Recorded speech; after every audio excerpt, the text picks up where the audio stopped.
Hello, everybody. We're moving down the road again with some of your questions and me doing my best to answer what I know about what's going on. So let's start with Lucas. Lucas asks, where would they have moved the election to during the year if it would have been canceled? As you know, there was in Wisconsin several weeks ago now presidential preference primary on the Democratic side and on the Republican side. And of course, Supreme Court races, school board races, mayoral races, and stuff like that. The governor had ordered the election be moved to June. So he was sort of projecting that that's when it would be safe for the in-person part of the election would happen. But the courts had said no, he doesn't have the authority to do that, and the legislature was not interested in moving the in-person election date. And so we had it on April 7th, and the results were reported on April 13th. And we saw a huge increase in the number of absentee ballots that were requested and were returned. So it was an interesting thing to see a lot of absentee ballots. A lot of people who didn't ever use an absentee ballot before, which means you don't show up in person. You request it. I requested mine online, had to send in a picture of my photo ID, and then they sent me the ballot. I filled it out at home. I had an adult observer, a witness, and that person signed it as well, and we mailed off the ballot.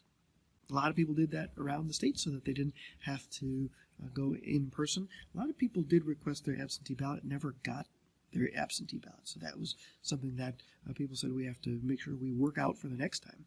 Because if you request it and you don't get it, then you can't vote using that absentee ballot, and you have to actually show up. And a lot of people didn't want to do that. Good question. Let's take another question.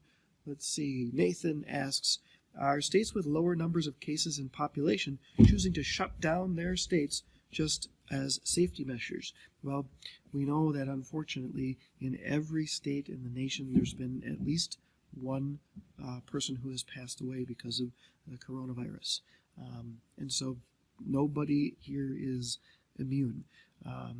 There are definitely states that have higher numbers of cases of coronavirus. Of course, we know New York and New Jersey up there, Illinois, Michigan, California up there. But some states have lower numbers. There are just several states that have not issued a safer at home or stay at home or quarantine order. But even those that have lower numbers have issued those restrictions in an effort to try to stop the spread of the disease. And it's important to note here that most people would argue that the reason that, as you say in your question, lower numbers of cases have happened is because those orders are in place. Once you have a significant number, and I don't know what that number is, again, I'm not a doctor or scientist, a biologist, but once you have that certain number, then the stay-at-home order has less of an effect. So what you want to do is, before you get to that number, have people stay away from each other so it doesn't spread. And if there's no place for it to spread to, well, then the virus just dies out. So yeah, that's what some states are doing in order to stop the spread of the virus before it even starts. They're having those stay-at-home measures put into place.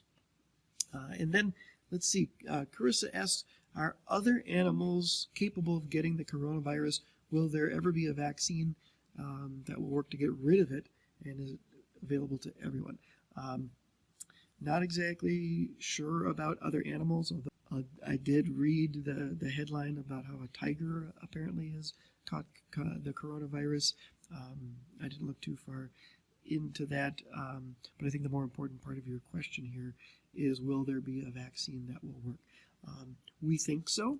Again, whether it's animals, I'm not an animal doctor and I'm not a people doctor, but I'm telling you what other people who are doctors and scientists have said, and that is it usually takes about 12 to 18 months to develop a vaccine. And that's because, first of all, you have to create the science behind it, and then you have to test it, right? And then you have to see, well, does this vaccine cause harm to people when it's used? So think about an existing drug interacting with a new disease. So if it interacts with other diseases and it's safe, then that's good. If it interacts with this disease in a different way, the scientists are telling us, well, that could be problematic. So you have to not only look at new things that you're creating, but you have to look at the things that exist that have treated other diseases. But it might affect humans differently with this disease. So it's a lot of, I think, trial and error, and that's what the doctors and the scientists are doing right now. The idea that they're testing these things out, but it does take time. And then I heard somebody explain that not only do you have to test the vaccine and see if it's safe and if it works, and then you also have to see, well, how long does it last, right?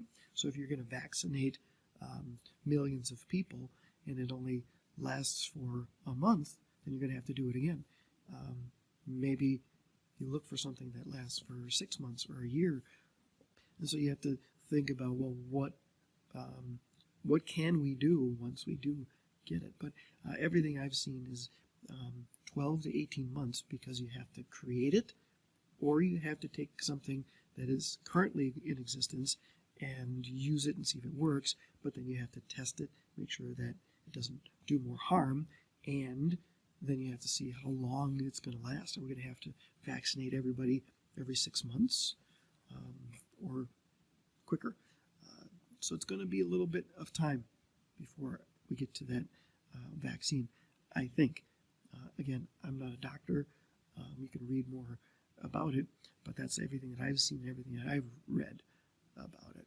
That's the best information that we have. Not the best news, but it is the best information. I hope you're getting some good news and some positive vibes, and you're finding some things that make you happy, make you feel useful and taken care of, and hopefully you're taking care of some other people that want to see your happy face too.